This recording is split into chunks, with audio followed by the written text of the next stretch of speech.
beneficiaries, and this included the MSMEs and the LNOBs. The LNOB is the Leave No One Behind, who are marginalized people that are at risk of being left behind in this digital transformation. So then within generally for the data that was collected, we found that 52%, 52.2 were women, whereby 47.8% were men, and then that people with disabilities were 11%, and also that within all the whole of the data, 71.1% they identified as the people as the LNOBs. So, and also for the occupation and the education of the beneficiaries, and also for this data collection, is that majority were either informally employed or they were unemployed, which forms 34.7 and 27.9%, and the rest were either students, and only a few were formally employed, and that majority were in secondary education and diploma, and just a few were at primary level of education. So then up to this point, I've indicated two groups of respondents, the MSMEs, which are the micro and small and medium enterprises, and also the LNOBs.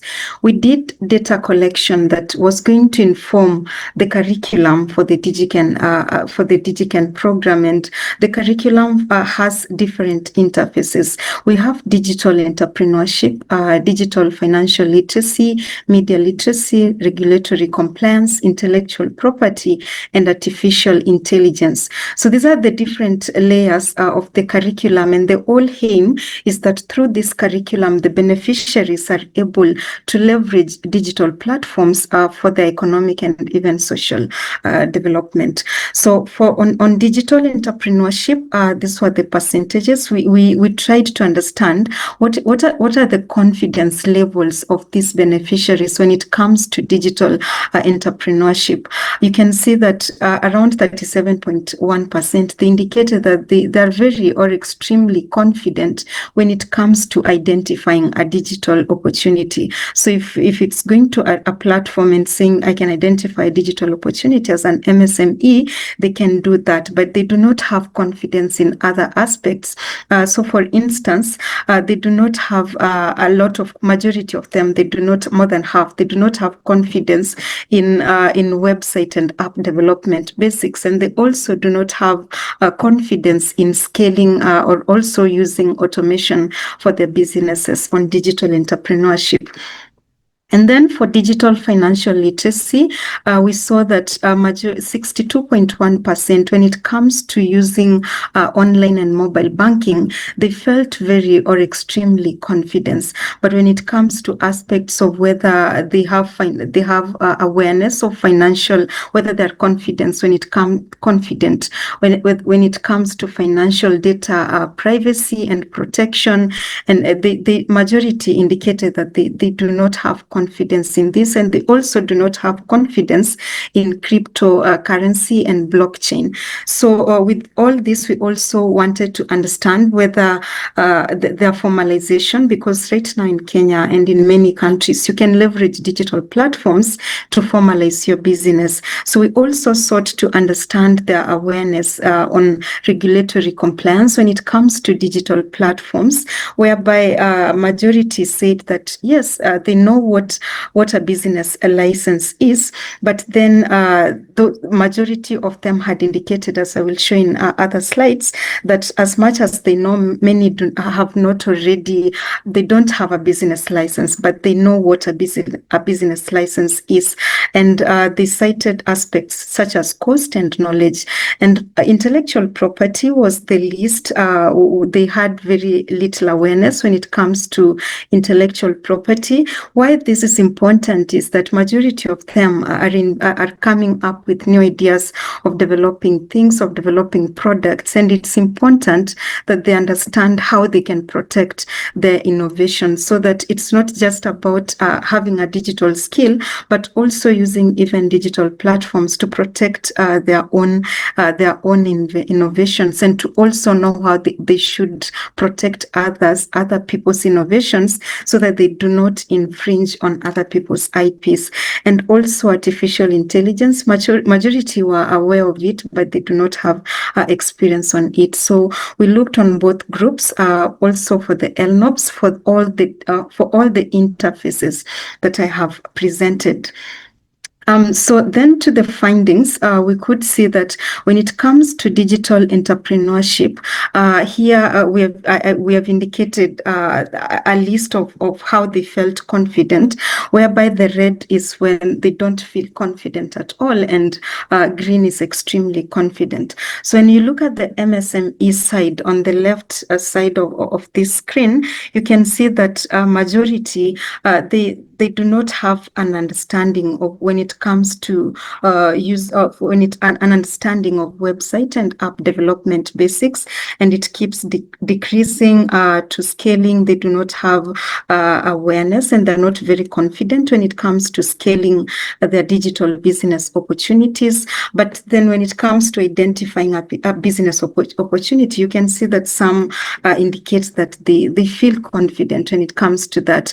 And this was almost the same as LNOB's beneficiaries, is that majority of them also indicated that they are not very confident. They're not confident at all when it comes to scaling a digital business, or even using automation and technology. But when it comes to identifying a business opportunity, you can see that some indicated that they are quite confident when it comes to that. And then next, we also sought to understand whether, for instance, do they know how to use data analytics? And here I put them together in this same scale. You can see that in all the categories, the LNOBs are always having the majority of the percentages when it comes that they do not feel confident in identifying a business opportunity. LNOBs are majority in that category. When it comes that they do not feel confident when it comes to social media for branding or building their brand, it's LNOBs. So LNOBs were coming out strongly to have more percentages when you compare when you put both of them in the same scale. Really not a very large percentage, but their percentage was quite high than those of MSMEs. And also, now, how do they, when it comes to day-to-day digital finance, how do they feel? What we could see is that majority of them, the day-to-day digital finance, it felt that majority of them felt confident. But when it comes to advanced skills, that is where the gap starts appearing. So if it's using online and mobile banking or making digital payments, majority indicates that they are confident to do that. But then on cybersecurity for transactions, on cryptocurrency and blockchain, many of them indicated that they do not feel confident in this. The reason why we were asking such questions is that if you want to empower people to use digital platforms, then it's not just about them using digital platforms, it's whether they are also able to protect themselves and to protect others while using those digital platforms. Then on interest in digital financial literacy, so most of them indicated aspects which they felt that they needed a lot of training. So most of them expressed that they would like a lot of training on personal finance and management tools, and still on online banking, which was a bit because majority indicated that they are confident on that. So it's not because, is it because they are familiar with it, and maybe I don't know why actually this was appearing. But we also went on to understand whether with respect to media literacy, their awareness and where they do not feel like they have awareness. So majority indicated that when it comes to media literacy, they would like to have trainings on photography and video production, and also cyber safety and digital security. And while using the media on media literacy, most of them indicated that they do not have awareness on addressing misinformation and disinformation. That is 49.5%, and that 46.8%, they also indicated that they are not confident when it comes to media etiquette and also responsible communication. And with respect to formalization of their businesses, as you can see here, is that both MSMEs and LNOPs, most of them, more than half, they indicate that they know what a business permit is. But when you look at the third row, where the second and the third row, the percentages are very small, whether they have obtained or they were in the process of obtaining, then the percentages become very small. So they have awareness, but then getting the actual license, most of them did not have. And also when it comes to, then we sought to understand why, for instance, what are the barriers that are preventing them, that as much as they have awareness, majority do not have. Many cited limited knowledge for the LNOPs, and also they cited costs. And both of them, also for the MSMEs, they also added another aspect, that they lack support to get licenses for their businesses. And in Kenya, you can get a license from different platforms. You can go to Huduma Center. You can log into eCitizen, which is a digital platform, or also other channels. So majority go to Huduma Center, which is 62.2%, and just 18.9% use eCitizen for MSMEs, and for the LNOPs, it's 27.2% indicated that they use eCitizen. Intellectual property, which I didn't explain why we thought why intellectual property is important, given the curriculum we are rolling out and the beneficiaries of our scope. When it comes to intellectual property protection, there was limited knowledge for both groups. 42.2%, they do not know how to protect their work. And 24.8%, they do not think about protecting their innovations. And 24.2%, they said that they keep it as a secret. And just 8.8% said that they apply formal or structured methods of protecting their innovations. And also, majority did not understand the importance of intellectual property. 46.6% said that they do not understand its importance, and also another majority, they were not sure of its importance. So this was with respect to the awareness and knowledge of intellectual property. So with respect to intellectual property, then they indicated that they would need training, mentorship, and clear guidance on what is IP and how to protect and how the registration works, which of course since then quite a number of things have been done around this. And on media skills, when it comes to whether they're using videos, their phones to watch videos, to create personal profiles, to use a computer, maybe to send an email, just the basic digital ways of using a phone. Majority, for instance, say that they can use their phones to watch videos, and also that they can create a personal profile or a digital profile, maybe a Facebook, a TikTok account, or aspects like that. But you see, when it comes to creating a professional profile, then the percentages became much lower. So then there's a professional profile gap, that as much as we are doing the digital skilling, we are not just doing it for them to be able to watch videos, but then to use such platforms for also their professional development. And online safety, whereby technology facilitated gender-based violence, is on the rise. is that it's a lived reality for many of them, who indicated that they would need a training when it comes to technology facilitated violence. Just a few said that they knew how to protect themselves, and also that others said that they did not know how to do it, and 12.4% had said that they had experienced harassment in the online spaces. And on artificial intelligence, if you look on the right, perception, many of them, they perceive how they perceive AI. We sought to see how they perceive AI and their level where they are, so that we know if the problem is perception or experience. Majority business profits to improve the quality of their products and to also even create personalized product. They can see that AI can support on that. But then when it comes to the experience, majority of them are either on basic or no experience at all. Just a few are at intermediate and advanced levels. And in those that are using artificial intelligence, they are using it for marketing, for sales, for accounting, and also for production.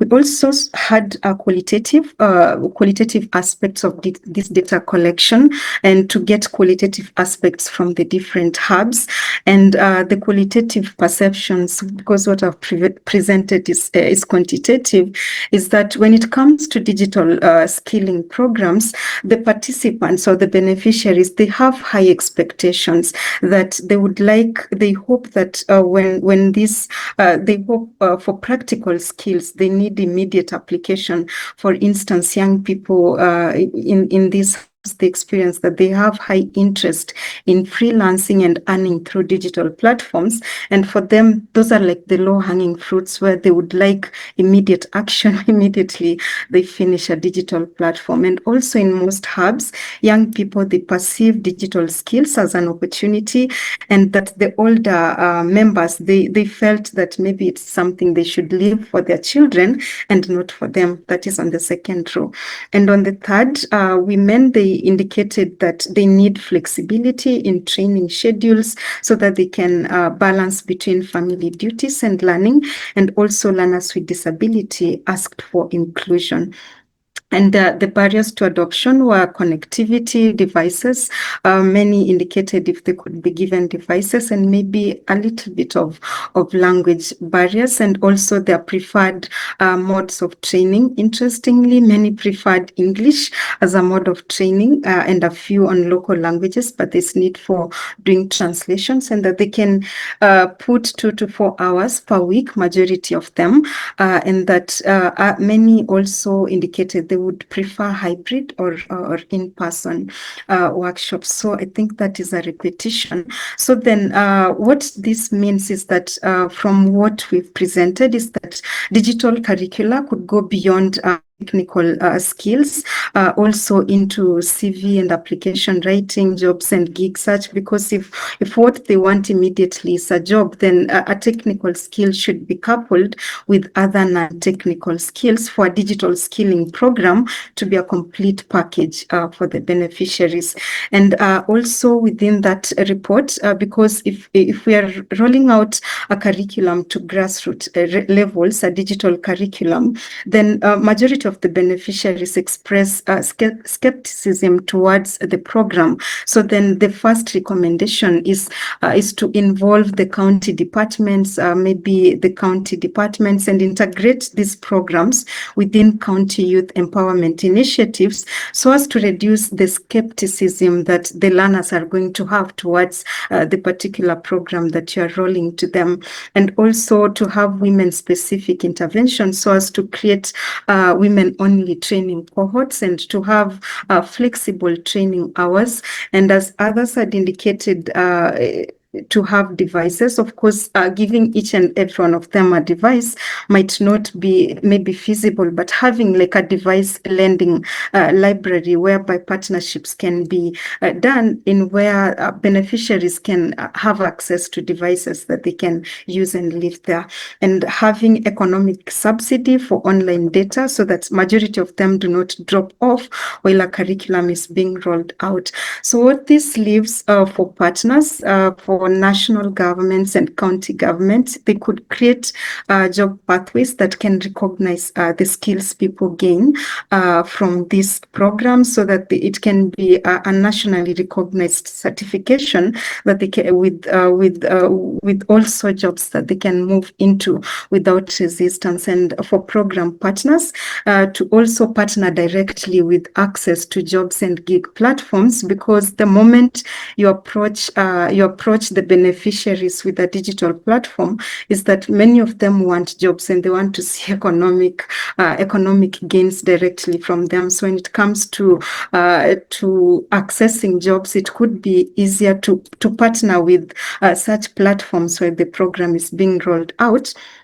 And for curriculum designers and hubs to broaden the curriculum beyond technical and digital skills, so as to come out with beneficiaries that are well-rounded to leverage digital platforms in various ways. So then we've seen what the assessment established, and from this we've done various things, and also an M&E has been done. I hand over to Dr. Caroline to give another presentation for these things. All right, thank you very much, Eunice. This was very insightful. I think for us, I think it was very important to understand what do the learners actually want to gain from a digital skilling program, and that was, as I said, the primary reason for doing the needs assessment. So we'll open it up for questions a bit later. Thank you to everybody that has joined. If you can see on the chat, I put that the curriculum is available on the DigiKen Academy, and what Dr. Eunice has presented is actually just a snapshot of the entire report. So please feel free to read the report. I've shared the link as well. So let me just share my presentation. What I'll be presenting is now the actual insights. I think when we had the needs assessment, that was establishing a baseline of where the learners are. What we have now is our experiences having implemented this program for the last 1 year.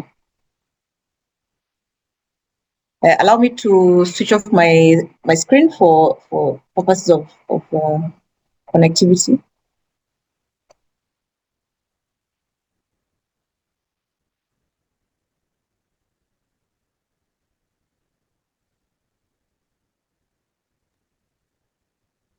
All right, thank you. So our discussion comes from the insights, from 12 counties, whereby we have 15 regional innovation hubs and 45 trainers. And so this has been out of implementing the program for about 1 year.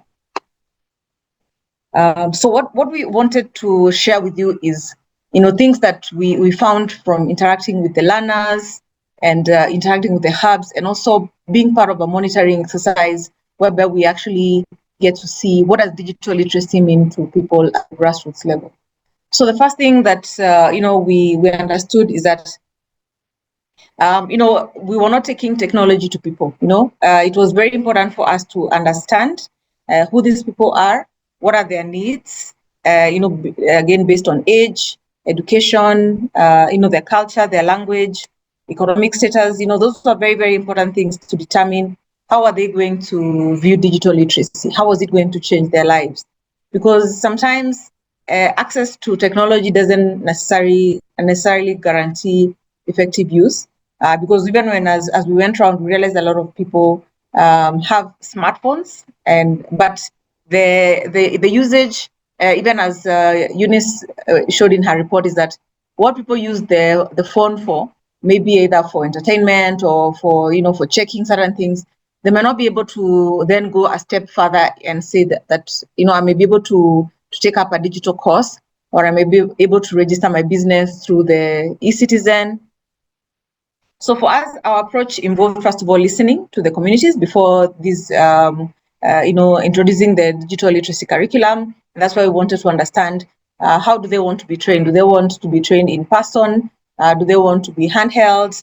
Are there specific ways of training, people in different genders or age categories? Are the youth as technology savvy as we believe they are? So I think for us, through the hubs and through our monitoring, we've been able to understand now that, women want tailored access. They want to say that, I want to be able to make this payment, to be safe online, to be able to get this kind of information. I may not want to create content. So I think for us, it was very important to understand how the learners perceive digital literacy, and this is different for everybody. So when we looked at the grassroots innovation model, we've been able now to understand that local leaders have a very strong emphasis in supporting digital literacy, and because a lot of the hubs were able to collaborate with local leaders, even to organize for meetings, to tell people why the importance of digital literacy. Through the hubs, again, we've been able to co-create, because now we understand that innovation must happen with communities. We can't just impose an idea on them. So we have to tell them why this solution is going to work for them, and use channels that, of people who are trusted, because we've come to learn that culture can shape how people perceive technology, because sometimes it might be taken to be something which is an external, but so it's important to incorporate it within the existing community systems. Again, we've learned about establishing champions, so that we can find people who are able to transmit this kind of knowledge. When we understand that people who are early adopters or who have already learned, they're able to actually train other people. So for us, this has been a very key insight. Another thing that we've learned in the last year of implementation is about having somebody as the hand holder, the person who actually delivers this digital literacy. And when you look at the Kenyan context, you see that the train of trainers model, especially in the health sector, works through the community health workers, whereby they've been very instrumental in going door to door to deliver health knowledge or immunization, or to change, health behavior. And in agriculture, we've had the agricultural extension officers. So for us, we're finding that even in digital literacy, this kind of model is still very, very relevant and necessary, because we find that these people we're calling the last mile champions of trust. They communicate in local languages. They understand the specific culture, the needs and the cultural norms, and then they've established an existing trust, and they have authority to encourage an adoption of new methods or new technology, or a new way of doing things. So our last mile champions of trust under this program, comprises of the hub manager of the 50 innovation hubs, 2 trainers who are also from the hub, because they understand the particular learners.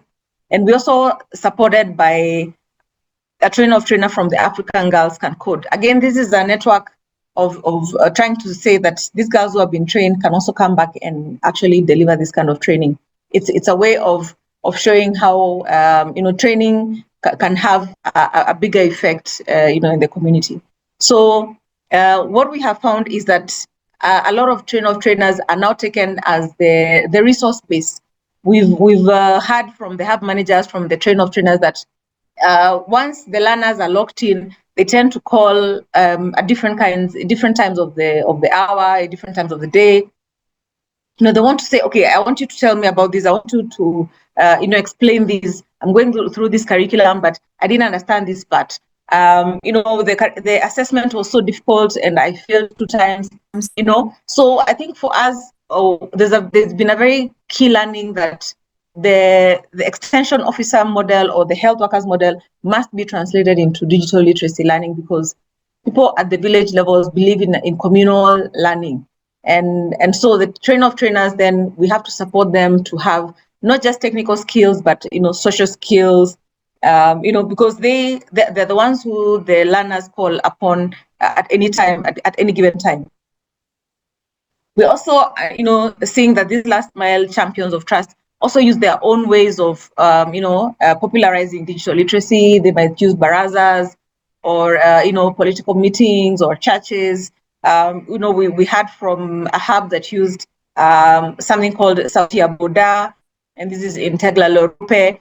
So I think for us, we are really intrigued that the train of trainers have taken it upon themselves to find innovative ways to reach their audience.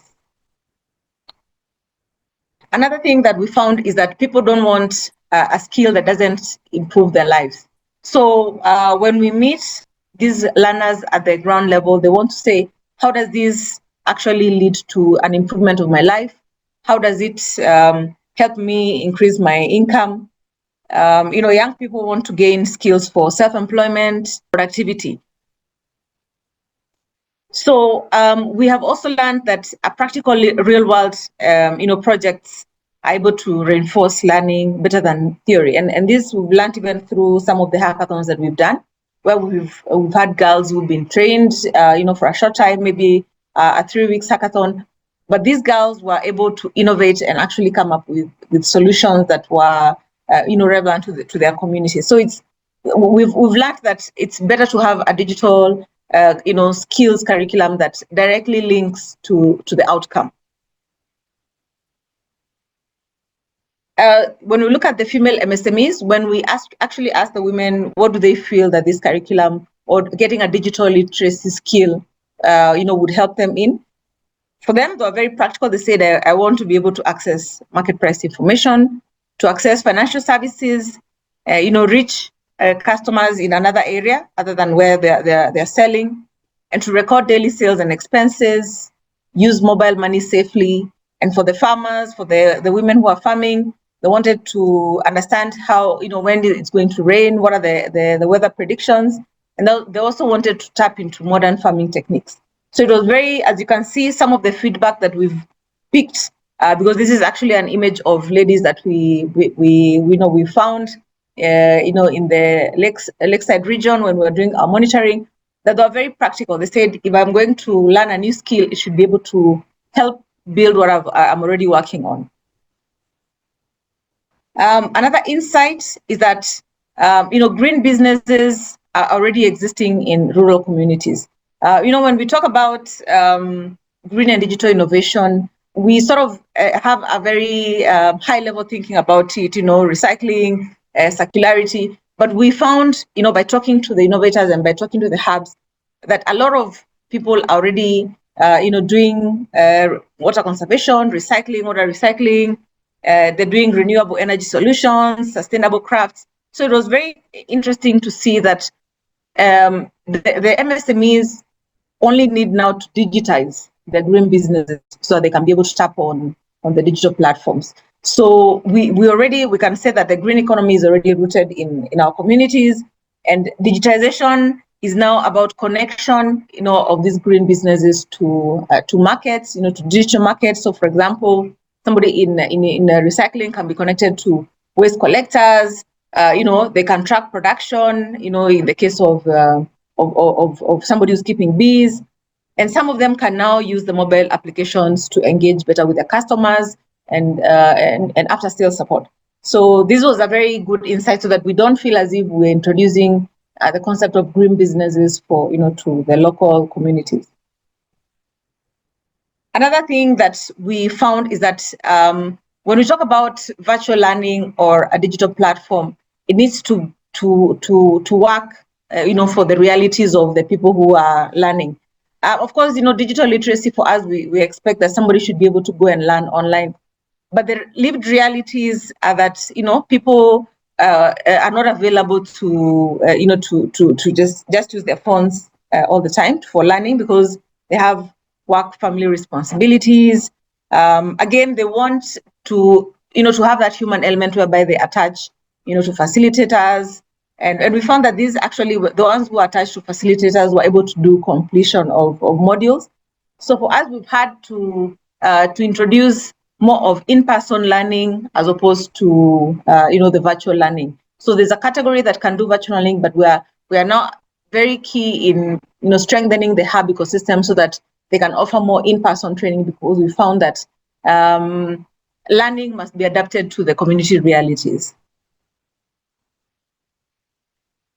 So I think one of the things I've been very, very consistent in saying is that, hubs have been the centers of digital learning. And I think this is something that has also been emphasized even through the Ministry of ICT, that we must, make them places where people are comfortable to go and update their skills and get knowledge, so that they can improve their livelihoods and outcomes.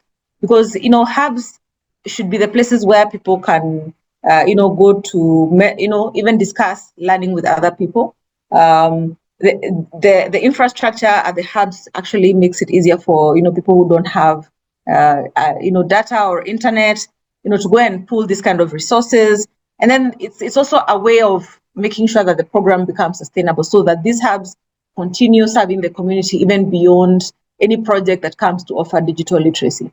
So for us, I think it's been a very, very good way to work with the hubs in the last year of implementation, to understand that they're very strong in facing their different the unique kind of learners, and actually solving the needs, based on what they understand. So I just also want to point out that an ecosystem collaboration, is very good when you're implementing such a project. We've made every effort to involve the county governments, because the national government has been involved throughout the DigiKen project. So even the county government should be involved, because digital literacy is something that the government has been trying to push. In terms of curriculum, I think some of the questions that came up was, how is the curriculum developed? We had subject matter experts from the African Center for Technology Studies, most of them who have developed curriculum in the past, and we were supported by a PWD expert and also a digital expert from Jomo Kenyatta University. So for us, we wanted to make sure that this curriculum, was market ready, was market facing. And then other companies, platforms and tech companies have come in also to support our efforts, to understand how can we utilize some of the, a practical way of looking at digital technology. We're very happy that one of our very young innovators, from at TOT from Isiolo, Diko, developed a very, very good app, which is currently being piloted by some of our MSMEs. And I think for us, this is very important to see that, learners are going to pick up actual implementation, not just a theory, to go back and say, I'm now actually digitized my bookkeeping. I've now been able to digitize my even my some of my messages, and the marketing to my skills. So I think for us, what success looks like is when we see that the people we have trained are now able to actually apply these skills for them. And so again, we're really grateful to be working on this with our partners, UN Women, UNEP, UNESCO, who are the lead agency, and UNCDF. So I think for us, I just want to leave with a quote that, this is not the end. Actually, for us now, as we look at how to move forward, we wanted to reflect on what have we learned in this first year of implementation, even as we look at moving forward in the second year.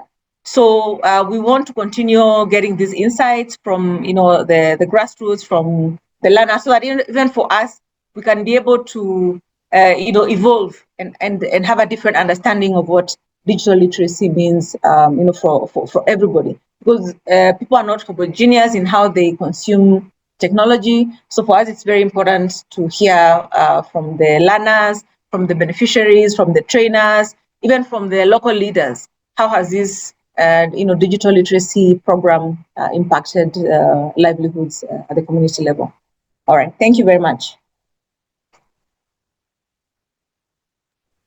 Thank you, Dr. Caroline.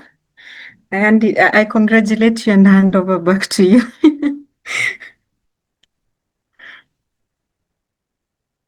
You're mute. Yes. Okay. Asante sana. Thank you. I think now I just want to invite Florence.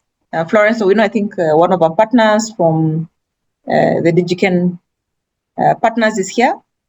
So I'd like if Florence is available to switch on her microphone and her video, Florence is from UNEP, and she's supporting us especially on the green transformation. So after this, we'll be opening it up for questions.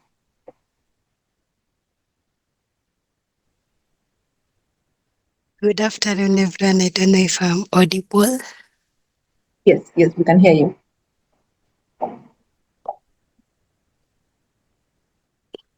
Yeah, and thank you to Dr. Caroline and Dr. Eunice for the presentation. It is helping us to understand what kind of communities we have and what kind of communities we are working with.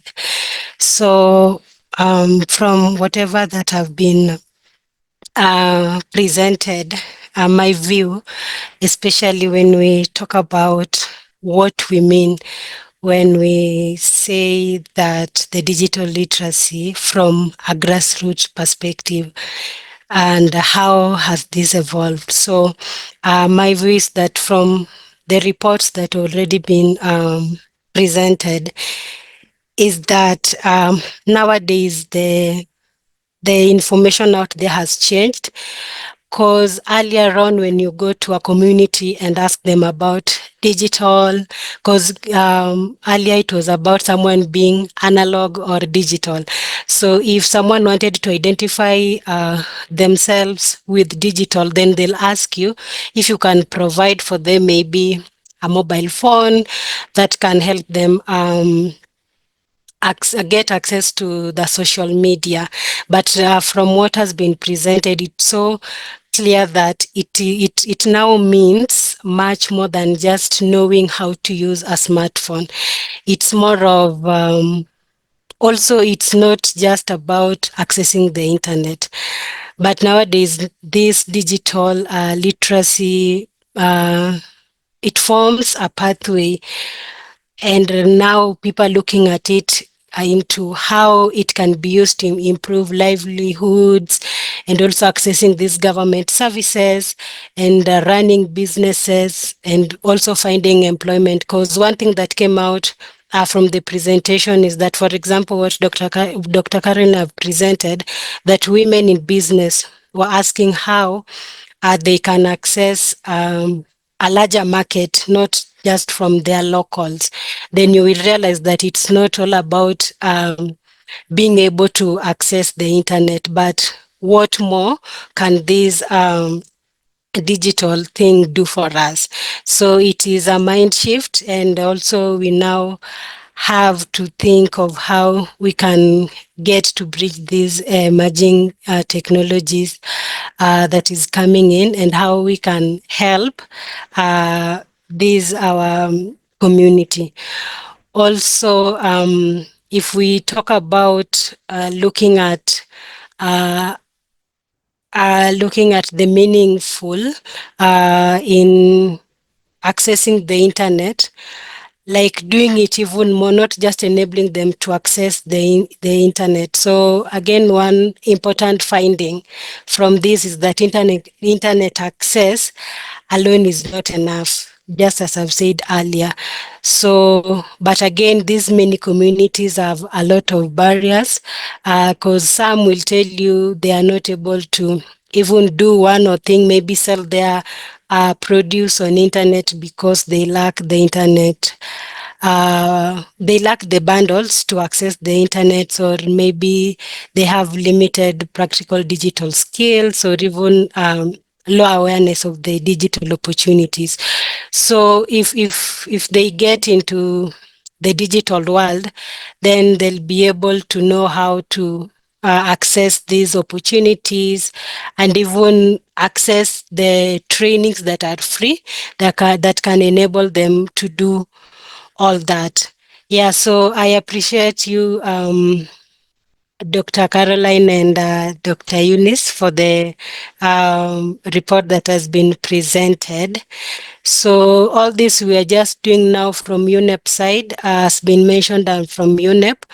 we just want to ensure that all this is sustainable in terms of policies for the ICT and even this training, how safe they are for everyone. As much as we are looking into the youths, the women, the MSMEs, it should be that sustainable. And also in that, we are really pushing hard to have all these green businesses have the digital idea part of their businesses. It's not just about doing the business and you stop it. You can use the digital to train others. You can use the digital to also share the information with maybe your immediate neighbor that didn't know about it, only through maybe a social media post, or also coming up with your own training to enable those around you or even those far to know whatever you are doing. More so for those that are coming up with systems or ways that can help maybe green businesses be favorable or easy. So you can come up with the solution, but then you are in a corner that you are not able to share with anyone. But if you are in the digital world, you will realize it's so easy. It's just maybe making a post, making a WhatsApp status or anything like that. Then you will be able to reach a lot of individuals. So thank you for that, and giving it back to you, Dr. Caroline. All right, thank you. Thank you very much for your insights, Florence, and also for always supporting the green businesses. So I think we want to open it up to questions. We had projected that we'd have this for up to 4 o'clock. I think we have 30 minutes now to interact.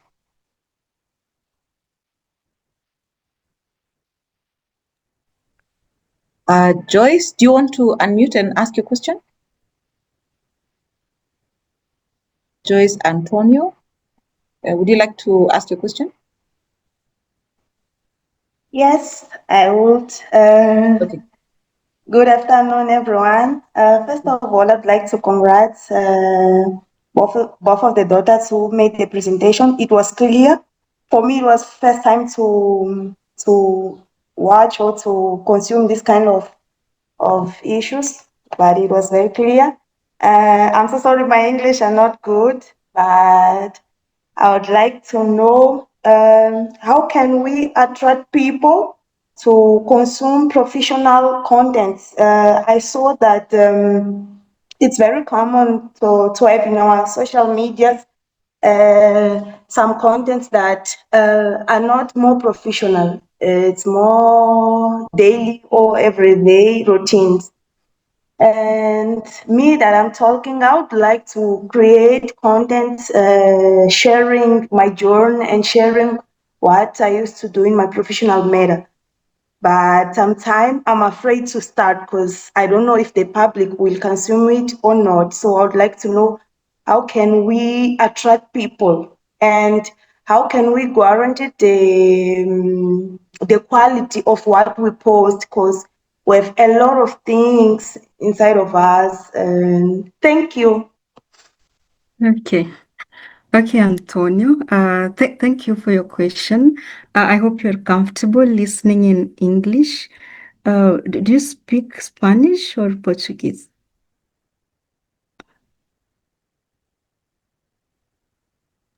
I'm comfortable to listen in English. Okay. My issues is to speak. Okay, okay, that's fine. So actually here what we were aiming to know is that, for example, the participants, they know how to go to the internet to create just their own personal profile, like a Facebook profile, to know their friends. But majority of them, you find that they are students and they have finished maybe fourth year in undergraduate, and they need to have like a LinkedIn profile. But you see, it's like a LinkedIn profile nowadays. It's almost a CV. You put it on your CV so that someone can click there and go to your profile and see how you interact professionally. So that is what we asked with respect to whether they're able to create a professional profile. maybe that was the context of the question with respect to professionalism, so that they can be able to use these professional profiles to also maybe help them find jobs. Or maybe I can see if Joyce, were you saying that you normally develop content yourself, and you wanted to know how to encourage people to consume that content, which is more professional, and also to make sure that there can be a quality check done on that, because these days everybody comes up with the content and you can't verify. Was that your question? Yes. Okay. All right. I think for us, when we are training them on how to develop their content, first of all, we ask them to look at it from a personal approach. I think when you're developing something that is your own individual success story, I think there's a certain uniqueness about that cannot be replicated. Of course, there's a lot of profiles that get to be cloned online. But the first thing when we're training them even to develop content online is to see how does it address to them uniquely, or to their products or to their own creativity. So I think the first thing maybe would be, what is it that stands out amongst everybody else that somebody's not able to come and replicate? What is it that is unique about you? Is it your culture? Is it a skill that you have? Is it something that you're trying to sell? So I think first of all is to identify what is it that is very unique that you want to portray. In terms of quality, of course, there's a lot of false data right now that is going around, and I think for us, we also encourage people who are doing this to observe the ethics of being online. Even if you're using AI tools, there's certain ethics that we expect you to say that this was co-created with AI. So I think we also encourage people who are developing content to observe the ethics of being online. I think Dr. Eunice also wants to contribute on that. Yes, thanks, Dr. Caroline. And also to add to Antonio is that when it comes to content creation, also be it professional or also like, or maybe for TikTok, we also have curriculum. It covers personal branding. You see, personal branding can work whether it is professional or maybe what you term as professional or not. So that, and also because we identify that as much as we are encouraging or also upskilling young people to use digital platforms, majority lack confidence or maybe for various reasons. So the curriculum also covers aspects of confidence and how they perceive themselves, so that because you'll find some people, they already disqualify themselves even before that happens. So we have curricula around content creation and confidence, building the confidence of the beneficiaries in the online spaces. Thanks.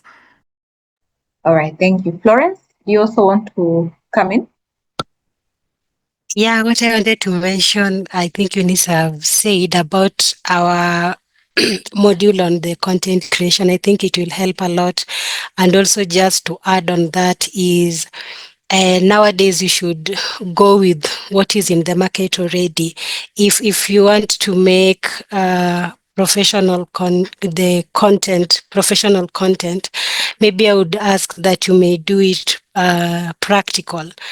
For example, nowadays it's so at where we are at now. Maybe let's talk about AI. No one will go to the internet and search, I want to study AI, so I start from introduction to AI.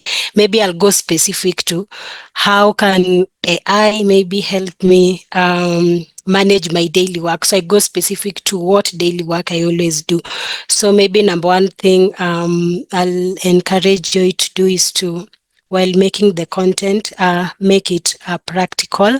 Go direct to whatever information you want to pass out there. Also, nowadays we are so into social media to watch Facebook Reels. And those short videos, I think they market a lot nowadays. So as much as you're going to do maybe a longer video to post on YouTube, you can also invest much more in those short videos, because I know our audience, especially young people, now that also will work with who are you making the content for. So if it's the young people, they will respond well to those short videos. And also the last one is just meet people where they are. If you realize that the type of content you want to put out there, you will get your audience from maybe TikTok, that's where you post it. You will get people on YouTube, that's where you go. So it's about meeting people where they are, where they already are as per today. And now it will go along with whatever content you want to put out there. The last one is just to go and check out our module on content creation as well. It's there. Thank you. All right, thank you. Thank you so much, Florence. I'm reading some questions from the chat. John Usungu wants to know what practical support and digital tools are available to help rural youth and women transform existing green businesses into profitable and sustainable enterprises. So I think I'll take these questions first as my colleagues also come in. The first thing is, we are, once they go through the digital literacy module, we put them in a mentorship program to see exactly what is it that they need further. Do they want to learn how to reach out to customers? Do they have an IP that they want to secure? Do they want to learn how to do bookkeeping? I mean, what component of digitizing their businesses do they want to engage in? So when we understand that, then we have a better way of handholding them. So we, you might want to support somebody now to understand how to do bookkeeping. And for us, we've actually partnered with, as I said, with a very young innovator who developed a record keeping app, which is directly pegged to WhatsApp. So we're able to give them existing solutions that are there, maybe like putting your, having a WhatsApp for business, or now how to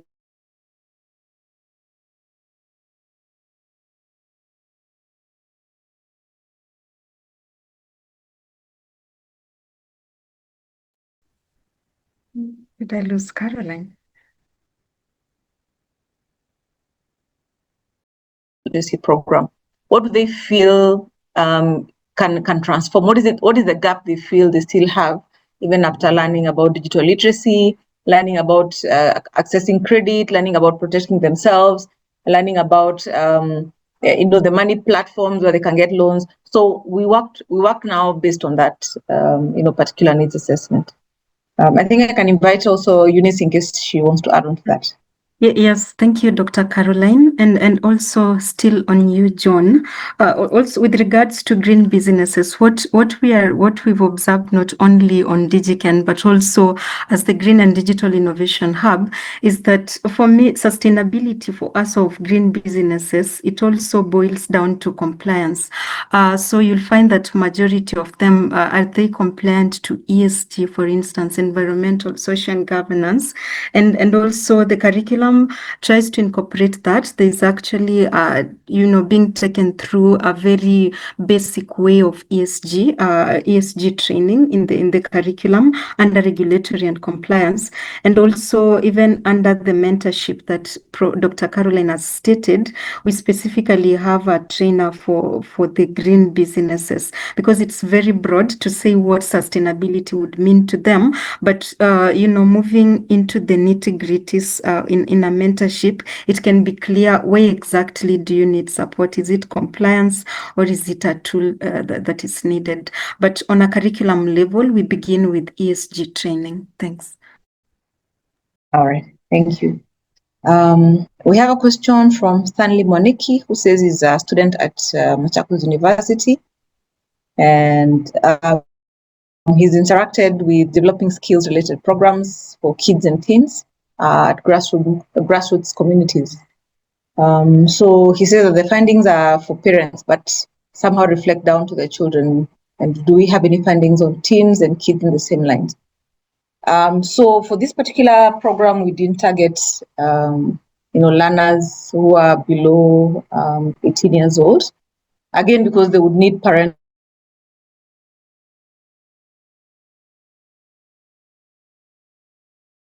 from the government of Kenya on digital literacy, because I think that has been taken into consideration in developing the new curriculum.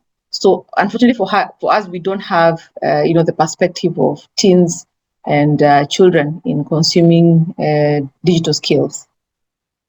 But I'd be interested to hear more about your research, and I think this is also very good, so that we can capture young people also at an early age, especially since they're the ones who are now facing the job market, and also the gig economy and the digital economy. Yeah, so I think that this is a very interesting research. Yeah. Yes, I also thought, I don't know if he has an innovation. I was like, yes, it's a question. And of course, DigiKen is to support marginalized youths to leverage digital platform for economic. So economic itself would disqualify kids, but we would still be interested in what you're doing. Is it an innovation? Because the Green and Digital Innovation Hub is not restricted to, you sound like an innovator. Maybe you can unmute and tell us a bit about your innovation. Okay, Monique, do you want to say something? I think I can see you put your email here, but you're welcome to talk about your innovation.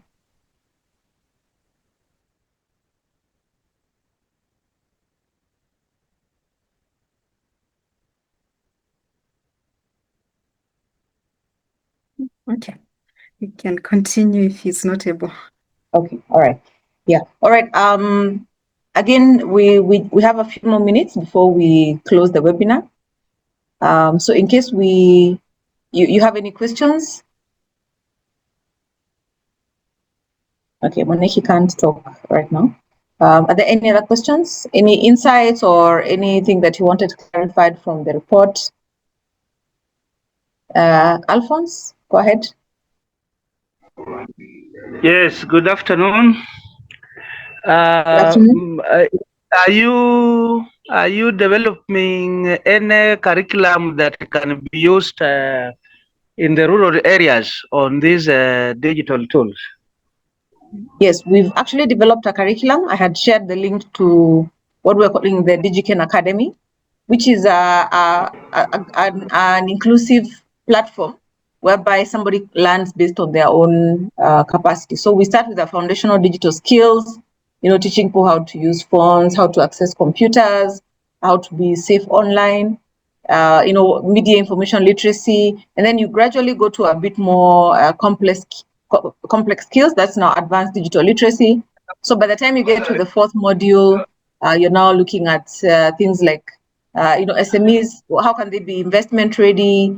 Intellectual property regulation and certification. So we've actually developed a curriculum, and I can share the link again on the chat. Yes, kindly. Thank you. I can add to that.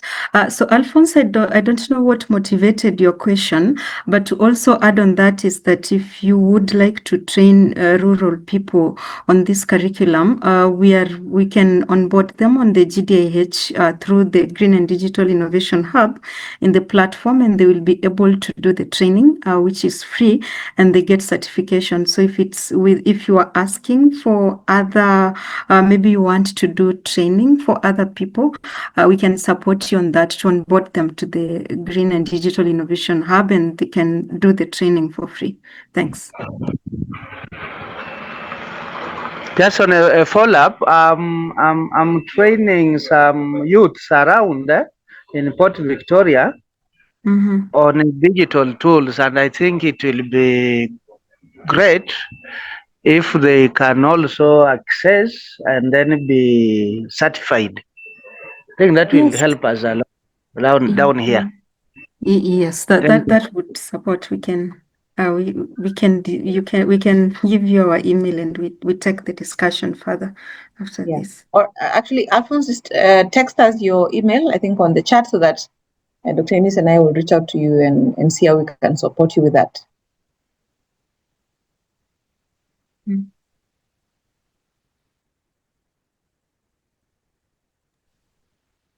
Okay. I think if there are no other questions, I think then we can close the webinar.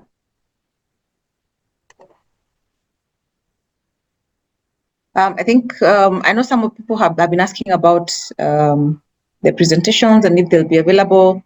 I think what we'd like to share is the whole report, and I know Dr. Eunice is also developing an abridged report, which will actually comprise of the findings that she has shared today. And so if you'd like to reach out to us, please write us an email on the Green and Digital Innovation Hub at info@gdh.com. So that way we can give you more insights about what we're doing, and in case you're also implementing a project that you'd like, some more data, we definitely like to collaborate with you. So thank you so much for joining us and for staying on. We're really happy to have an audience and to have people who were actually here to hear some of the insights that we've had on this program.